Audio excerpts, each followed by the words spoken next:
Senator Risa discloses the Senate minority's plan to initiate the impeachment trial against Vice President Sara Duterte. In a press conference on Monday, June 9, Hontiveros says the Senate minority will formally make a motion during the plenary session to commence the opening rights in Duterte's impeachment trial. Senate Minority Leader Aquilino Pimentel III and I will move to allow Senate President Francis Escudero to take his oath as presiding officer of the impeachment court, and to administer the prescribed oath to all members of the Senate as judges of the impeachment court. We will also move for the Senate to convene as an impeachment court, and for the articles of impeachment received from the House of Representatives last February to be formally presented to the body. Hontiveros points out that the opening rights may only take an hour of their time. Let's not pretend that 1 hour is too much to ask. Kung ibang panukala sa plenary, umaabot tayo sa hating gabi. Sa tingin ko, kaya nating humanap ng oras para dito.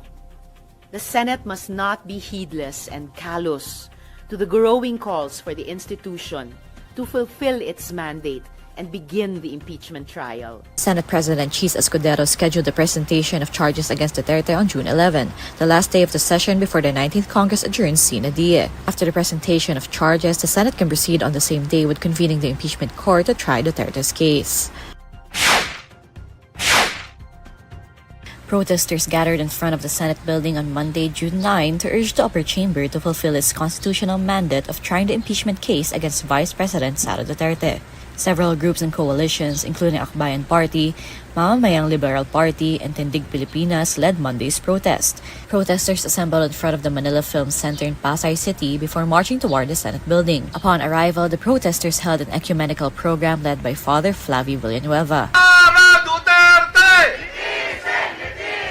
Monday's protest marks the first in a series of mass actions scheduled to run until Wednesday, June 11. The protests come amid heated discourse surrounding Duterte's trial, especially after the Senate postponed the presentation of the articles of impeachment from June 2 to June 11. The House of Representatives impeached the Vice President on February 5. Their verified complaint was sent to the Senate the same day. However, the impeachment case against Duterte has remained pending in the 19th Congress. Senator Bato de la Rosa has initiated a draft resolution seeking to dismiss the impeachment case against Duterte. He argued that the current Congress doesn't have enough time to deliberate the articles of impeachment. However, several legal experts believe the Constitution indicates that trial must start before the Senate even decides to dismiss an impeachment case.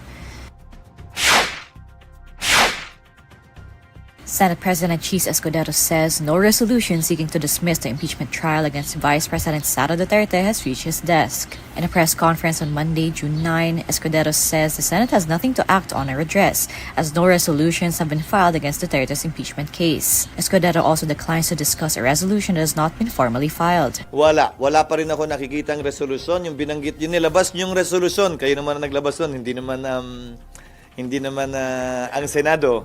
So, hanggat walang fina-file, wala namang kaming actionan o ma-actionan. Earlier, Escudero said the Senate would be willing to act on the matter if someone files such a resolution. Senator Bato de la Rosa previously said he initiated a draft resolution seeking the de facto dismissal of the impeachment trial against Duterte. The resolution cited the supposed inability of the Senate to immediately act on the case after the articles of impeachment were transmitted. Besides his draft resolution, de la Rosa said he has seen 3 other resolution drafts seeking to dismiss the impeachment bid against Duterte.